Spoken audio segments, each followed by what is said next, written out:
I saw Seinfeld just looking over at you more and more, thinking, this guy's good. Well, Jerry, he used to kind of haze me a lot because we knew each other when I was Why do you keep 18. writing new material? Why do you keep getting bigger same hour? when I'm sort of the same as I was before? Have you ever noticed socks? I want my feet not to have shoes, but I need something between me and the floor. But I have enormous respect for Jerry and Chris and you. I mean, when I saw The Office, I wouldn't have said it. You think I felt like I had to? I would have fucking loved if I didn't feel it inside. Then you would have seen how those things hurt. How fun that would have been to say I had enormous respect for Jerry and Chris, and then just watch your eyes kind of notice it. Yeah. I would have loved that. I can't do it. Or you could have just said Jerry, Chris, and Bob Kelly and humiliated me too. Right. How smart is Jerry, though, that he's the one that got Larry David in the middle of all the comedy boom and all? He was the one that I created a show with Larry David, which was, Larry, you write, and I'll do my acting. And Larry couldn't get arrested back then. Larry but to be able to recognize that, to be able to get that. Would you sound like you know that Larry did more of the heavy lifting? With no, I think Larry the stuff that he wrote all the... Seinfeld was all Larry. Yeah, I didn't know that. I assumed it was... Oh, you could tell. Well, I mean, Jerry. Now that we know who Larry is. It came from Jerry's... Who asked you? Oh, sorry. Why don't you shut your fucking mouth? I'm sorry. What the fuck? This is exactly like The View. I'm going to say whenever I'm talking, if someone says, what the fuck are you talking? Hearing Seinfeld, you said something interesting about how comedy is empathy. And I thought, wow, he's right. And then Seinfeld goes, no, it's not. No, it's just and then I was like, fuck, that's actually a good point by Seinfeld. I don't know. I think it is empathy. I think you have to like someone. I think you have to understand what they're saying. I think everything has to be personified. You can't make jokes about the inanimate. But he was saying you are above the audience. About the inanimate. The inanimate? Inanimate. Something that I didn't hear the T at the end. All right, sorry. Maybe to laugh at somebody, you have to like them. But, Seinfeld is a weird... He doesn't really fit into... Every comic has something wrong with them that I know. Like, they're sex addicts, or drug addicts, or gamblers. And with him, I can't figure out what his fucking psychosis or problem is. We'll find out after he dies. It'll all come out. It certainly will. His computer will be open. Got one. I don't buy that you have to be...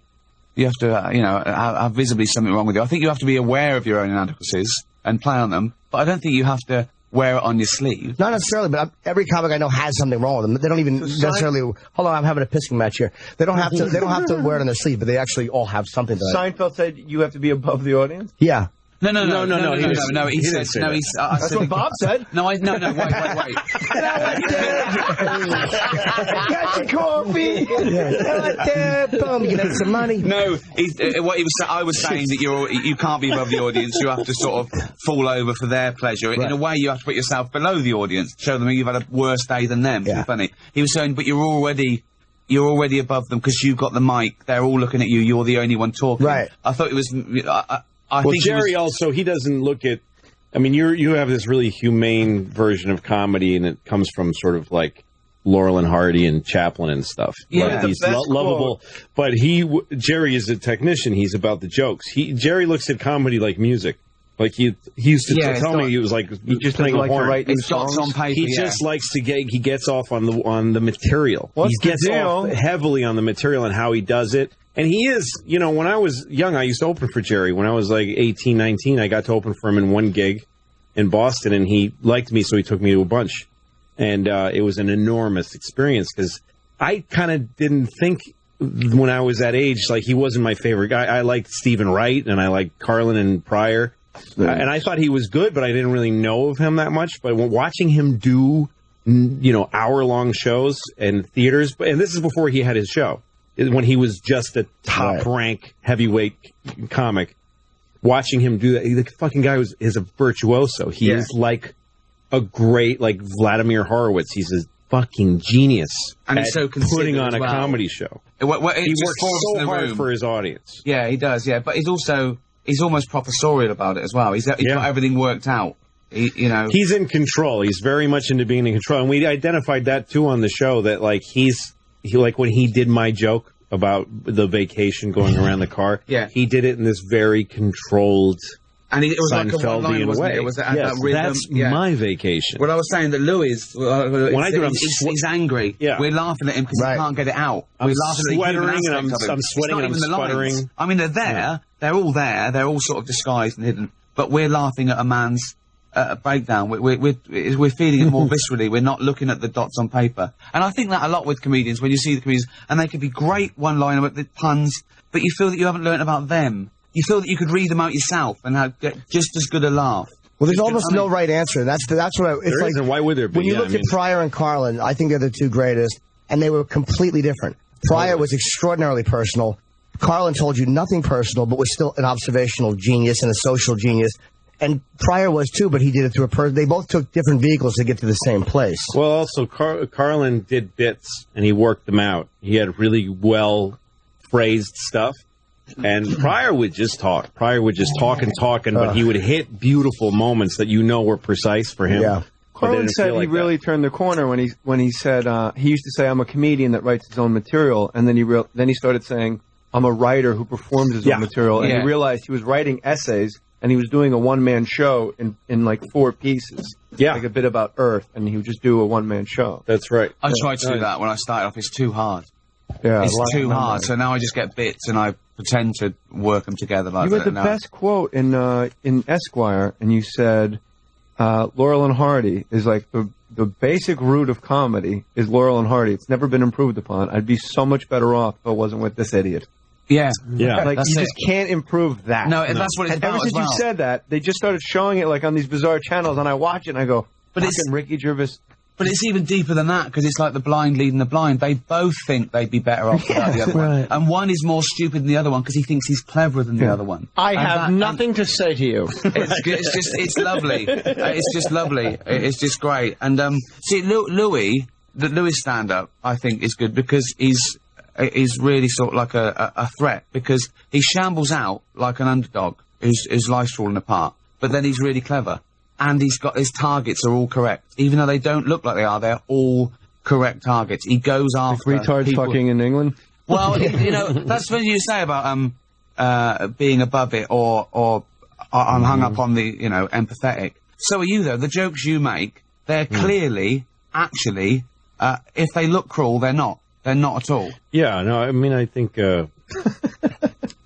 people know that I'm being an asshole. Of course. I don't mind people thinking I'm an asshole. Yeah, but they get it. They get it on a subliminal level because they know you can't be. I don't know anyone that thinks you are. What's that? I don't know a single human being that thinks you're an asshole. Oh, there are definitely people. I don't know anyone. I've never met anyone. Not the people that go to your What show. did you say? They go, "Oh, Louis is hilarious." But we're like, if I said it, but I would not have a job. I mean, it's like when I do. There's things I do on my show where I take on certain subjects. And the one way I managed when I'm doing something that's kind of controversial, what I do is I make sure that I lose.